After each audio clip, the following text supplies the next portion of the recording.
Good morning बच्चों, सभी लोगों को प्यार भरा सुबह नमस्कार। आप लोग पढ़ रहे हैं जैसा कि विज्ञान हम लोग पढ़ रहे थे। आज एक अलग विषय को लेकर उपस्थित हुआ हूँ। विज्ञान भी चलता रहेगा, तो आज का हमारा विषय रहेगा पर्यावरण। पर्यावरण का संबंध मानव जीवन से जब से इस ग्रह पर मानव की उत्पत्ति हुई है तब से बना हुआ है, क्योंकि किसी भी जीव का अस्तित्व पर्यावरण से ही निर्धारित होता है। अगर हमारा पर्यावरण सही नहीं है तो हमारा जीवन क्या हो सकता है, संकटमय हो सकता है। हमारे पास समस्याएं कई प्रकार की आ सकती हैं, जैसे भोजन की संकट, आवास का संकट, जीवन यापन का संकट, सुरक्षा का संकट, सब कुछ इससे संबंधित है, पर्यावरण से। यदि पर्यावरण हमारा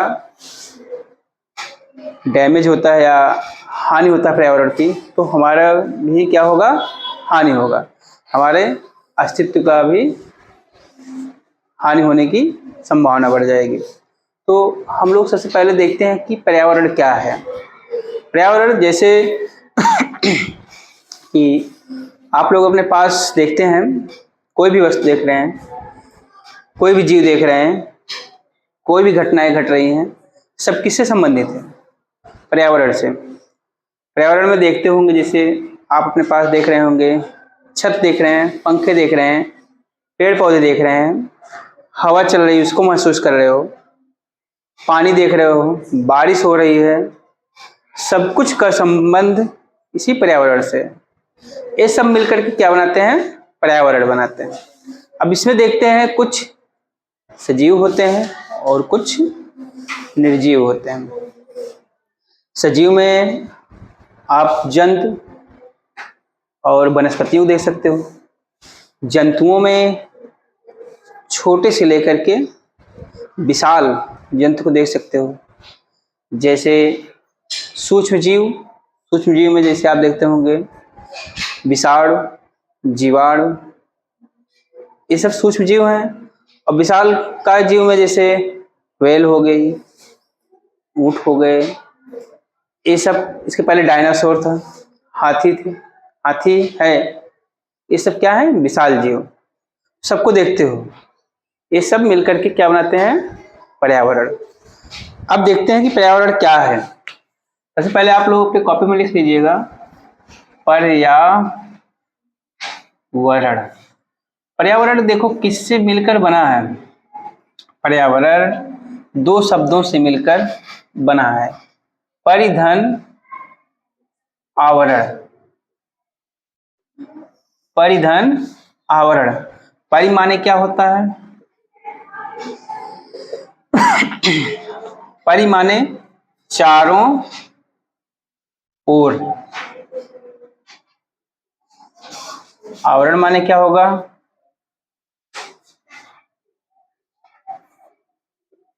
ढका हुआ, यानी घिरा हुआ। तो हम ये कह सकते हैं कि पर्यावरण का अर्थ है चारों ओर से घिरा हुआ आवरण ही पर्यावरण कहलाता है। तो आप लोग इसको नोट कर लो, पर्यावरण दो शब्दों से मिलकर बना हुआ है, परि और आवरण से। परि माने चारों ओर, आवरण का अर्थ हुआ से घिरा हुआ, आवरण का अर्थ हुआ घिरा हुआ। देखो मैंने बोर्ड पे लिख भी दिया है, इसको आप लोग कॉपी पे नोट भी कर लो।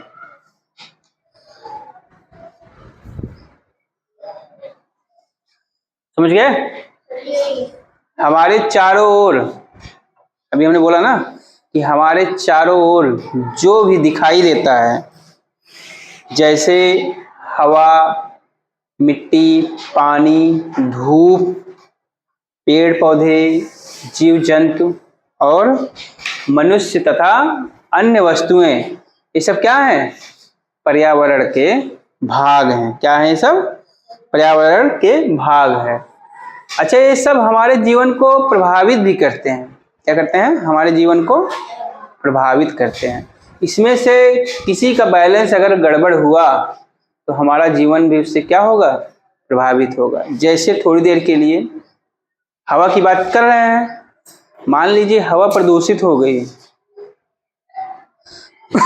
हवा प्रदूषित हो गई तो हमको प्रभावित करेगी कि नहीं करेगी, करेगी। क्योंकि जब हम सांस लेंगे, अशुद्ध हवा रहेगी तो हमको अनेक प्रकार की सांस संबंधित बीमारियां हो जाएंगी।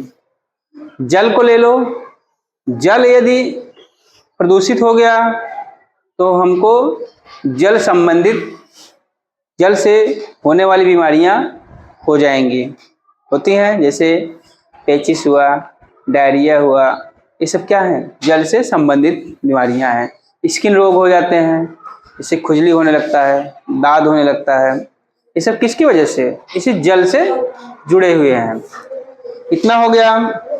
धूप, अगर धूप न हो तो भोजन हमको मिल पाएगा, नहीं मिल पाएगा। जानते हो क्यों?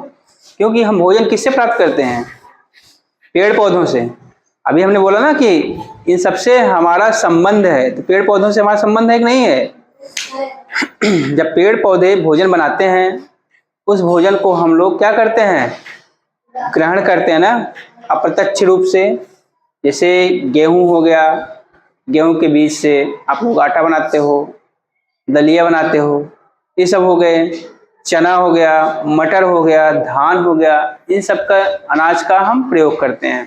जैसे दाल का प्रयोग, मटर का प्रयोग क्या करते हो, दाल के रूप में करते हो प्रयोग, बेसन बना लेते हैं उसका।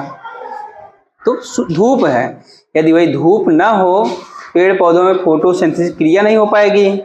जब प्रकाश संश्लेषण क्रिया नहीं हो पाएगी तो वे भोजन नहीं बना पाएंगे। जब वे अपने लिए भोजन नहीं बना पाएंगे तो हमारे लिए कौन भोजन बनाएगा, कोई नहीं बना पाएगा। तो धीरे धीरे इस ग्रह से, इस धरती से हमारा अस्तित्व भी समाप्त हो जाएगा। तो इसीलिए कहा गया कि हमारा इन सबसे विशेष संबंध है। ये सब हमारे जीवन पर बहुत प्रभाव डालते हैं। तो इतना हमने लिख दिया ना। पर्यावरण किसे कहते हैं, चारों ओर से घिरे हुए आवरण को पर्यावरण कहते हैं। इसको हमने परिधन आवरण के रूप में बता दिया। चलो लिख लो चाहे, पर्यावरण किसे कहते हैं।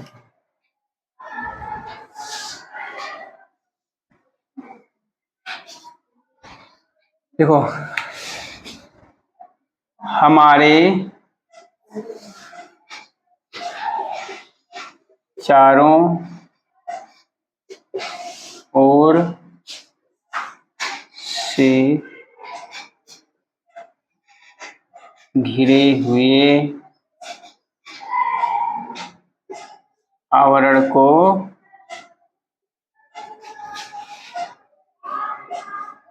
पर्यावरण कहते हैं। तो हमारे चारों ओर से घिरे हुए आवरण को पर्यावरण कहते हैं। देखो, इसके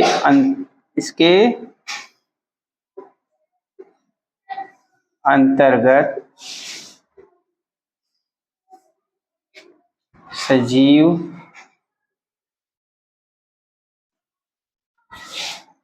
एवं निर्जीव आते हैं। अच्छा, सजीव में जैसे पेड़ पौधे, वनस्पतियां, जीव जंतु हो जाएंगे। निर्जीव में क्या होंगे, हवा, पानी, पहाड़, नदी, धूप, मिट्टी, ये सब क्या हो जाएंगे, निर्जीव।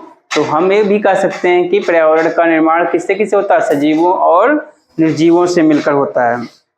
सजीव और निर्जीव जब मिल जाते हैं तो पर्यावरण का निर्माण करते हैं। इतना समझ गए ना। और पर्यावरण से ही समस्त जीवों का अस्तित्व पृथ्वी पर है। यदि पर्यावरण न हो, पृथ्वी पर किसी जीव का अस्तित्व नहीं बन पाएगा। सांस लेने के लिए हमें क्या चाहिए, ऑक्सीजन चाहिए। ये कहाँ से मिलता है, इसी पर्यावरण की हवा से मिलती है। किससे मिलता है, इसी पर्यावरण की हवा से मिलता है। और पीने के लिए हमको क्या चाहिए? पानी। पानी हमें कहाँ से मिलता है? इसी पर्यावरण से। ठीक है, यहाँ तक कि हमारी मूलभूत आवश्यकताएं भी किससे मिलती हैं? इसी पर्यावरण से। जैसे भोजन, कपड़ा और मकान। देखो, मनुष्य की बेसिक आवश्यकताएं क्या है? रोटी, कपड़ा और मकान। तो रोटी भी मिलती है इसी पर्यावरण से, कपड़ा भी मिलता है और मकान भी मिलता है। देखो, इसको लिख लिए? चलो देखो, देखो जैसे क्या क्या मिलता है इससे। रोटी मिलता है और कपड़ा मिलता है, फिर मकान। ये तीन चीजें किससे मिलती हैं? पर्यावरण से। अब सोचो कैसे कि पर्यावरण हमको दे देता है। देखो, पर्यावरण में पेड़ पौधे हैं, अनाज जो फसल उगाई जाती है किससे मिलती है? फसल से। फसल जैसे गेहूं हो गया ना, गेहूं है, धान है, मक्का है, जौ है, ज्वार है। फिर कपड़ा देखो, इसके रेशम से कपड़े बनाए जाते हैं, ये पर्यावरण से मिलता है। जूट के रेशे से भी कपड़े बनाए जाते हैं, बोरा बनाया जाता है, टाट बनाया जाता है, चटाई बनाई जाती है। ये सब किससे मिलते हैं? रुई देखो, रुई, कॉटन, उससे भी तो वस्त्र बनाए जाते हैं। ये सब कहाँ से मिल रहे हैं? इसी पर्यावरण से मिल रहे हैं ना। इसीलिए कहा गया है कि पर्यावरण से हमें सब कुछ मिलता है। आते हैं मकान। मकान देखो किससे किससे मिलकर बनता है? ईंट, सरिया, सीमेंट, गिट्टी, सबसे मिलकर बनता है ना। ये सब कहाँ से? मोरंग भी हो गया, देखो, बालू, ये सब कहाँ से मिलते हैं? इसी पर्यावरण के निर्जीव भाग से। चट्टानों से सीमेंट बनाए जाते हैं, तोड़ तोड़ कर छोटे छोटे टुकड़ों में मोरंग बनाए जाते हैं। नदियों से मोरंग निकाले जाते हैं, बालू जो होता है नदियों से मिलती हैं। और लोहे से सरिये बनाते हैं, पतले पतले राड बनाते हैं। सब कहाँ है उपस्थित? इसी पर्यावरण में है ना। ठीक है, और जो अन्य जीव हैं, अन्य जीव में जैसे शेर, सियार, कुत्ता, बिल्ली, भैंस, गाय, इनको भी भोजन कहाँ से मिलता है? पर्यावरण से। जैसे बकरी हो गई, गाय हो गए, ये क्या करते हैं? पेड़ पौधों पत्तियों को खाते हैं ना। तो ये पर्यावरण से जुड़ा हुआ है। और इनको, शेर को भोजन कहाँ मिलता है? पर्यावरण से। ये किसको खाते हैं? छोटे छोटे जंतुओं को खाते हैं, जैसे हिरन हो गया, बकरी हो गया, इनका शिकार करके खाते हैं। सब एक दूसरे से क्या है? अंतर संबंध है, इंटरलिंक्ड हैं। दोनों सब एक दूसरे से क्या हुए हैं? जुड़े हुए हैं। उनकी जरूरत पूरी करता है, उनकी जरूरत पूरी करता है। अगर इन सब में बैलेंस गड़बड़ हो जाए तो क्या होगा? हमारे अस्तित्व पे क्या होगा? संकट उत्पन्न हो जाएगा, संकट उत्पन्न हो जाएगा। अब देखते हैं पर्यावरण के प्रकार। पर्यावरण के प्रकार लिखो, आगे लिखिए पर्यावरण के प्रकार कि पर्यावरण कितने प्रकार के होते हैं।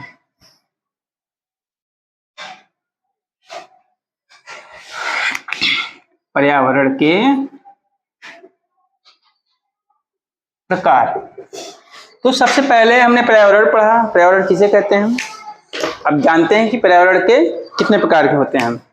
पर्यावरण को कितने भागों में बांटा गया है? 2 भागों में। सबसे पहला क्या है?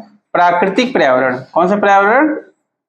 लिखते चलिएगा, प्राकृतिक पर्यावरण। दूसरा क्या है? इसको भौतिक भी बोलते हैं या मानवीय या सामाजिक। देखो, मानवीय, ब्रैकेट में लिखिएगा सामाजिक।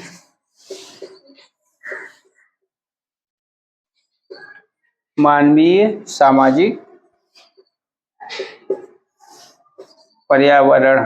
ठीक, अब हमें जानना है कि प्राकृतिक पर्यावरण के अंतर्गत कौन कौन से आते हैं और मानवीय पर्यावरण के अंतर्गत कौन कौन से आते हैं, भौतिक पर्यावरण, सामाजिक पर्यावरण, ये सब एक दूसरे से संबंधित हैं। तो सबसे पहले हम देखते हैं कि प्राकृतिक पर्यावरण में कौन कौन से भाग आते हैं।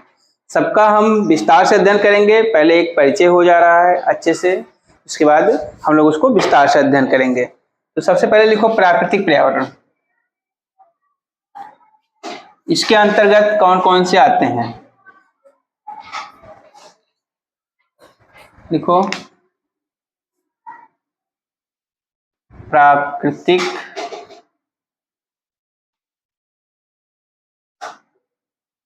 पर्यावरण। अब इसके अंतर्गत देखो कौन कौन से आएंगे। प्राकृतिक में क्या होगा? जिसको प्रकृति ने बनाया है। तो सबसे पहले देखो जैविक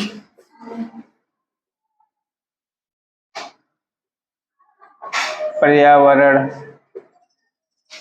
फिर देखो दूसरा अजैविक पर्यावरण।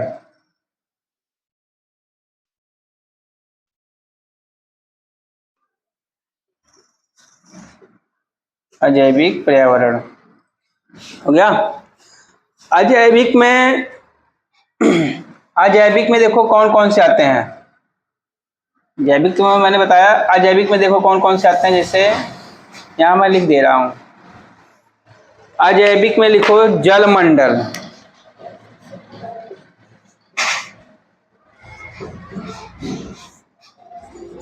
स्थल मंडल,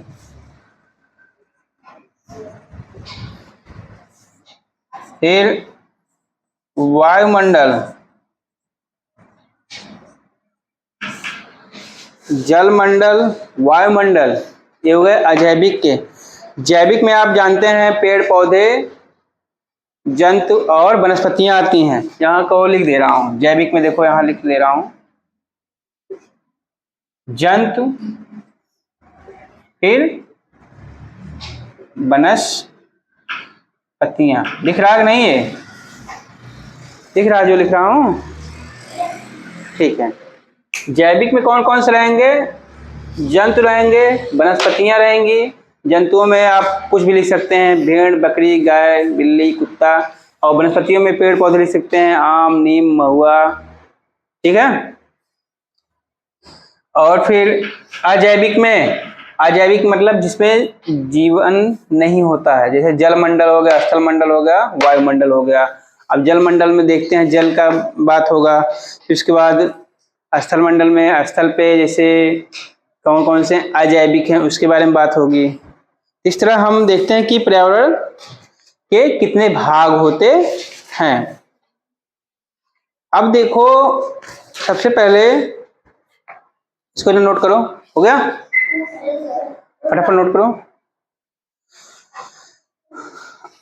स्थल मंडल में देखो क्या क्या आता है, जैसे हमारी मिट्टी है, भूभाग है, पहाड़ है। ये सब किसके भाग हैं? स्थल मंडल के। किसके भाग हैं? स्थल मंडल। रेगिस्तान है, मैदान है, ये सब स्थल मंडल हैं। और जल मंडल देख लीजिए। जल मंडल में क्या है?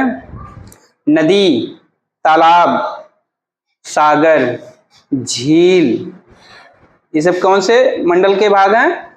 जल मंडल के। नदी, तालाब, सागर, झील, नहर, नाले, सब क्या हैं? जल मंडल के भाग हैं। आते हैं वायुमंडल में। वायुमंडल में देखिए कौन कौन से, जो हमारे चारों तरफ दिख रहा है सब, ये सब जो हवा चल रहा है सब वायुमंडल का ही भाग है। तो इसमें वायुमंडल में जैसे गैसें आ जाती हैं, ऑक्सीजन आता है, नाइट्रोजन आता है, कार्बन डाइऑक्साइड आता है। ये सब किसके भाग हैं? वायुमंडल के। आर्गन भी आता है। यानी जितने भी गैसें हैं सब वायुमंडल के भाग हैं। तो इस तरह हम लोगों ने देखा कि पर्यावरण किसे कहते हैं, पर्यावरण के कितने भाग हैं, जैविक, अजैविक क्या है, और स्थल मंडल क्या है, जल मंडल क्या है, वायुमंडल क्या है, सबको हमने विस्तार से देखा। तो आप लोगों को समझ में आ गया होगा, बता भी सकते हो। इस तरह कोई दिक्कत, अगर कहीं कोई समस्या हो तो पूछ लेना। तो ठीक है, आज कक्षा यहीं पर समाप्त करते हैं। फिर अगली कक्षा में अगला टॉपिक लेकर के हम उपस्थित होते हैं। ठीक बच्चों।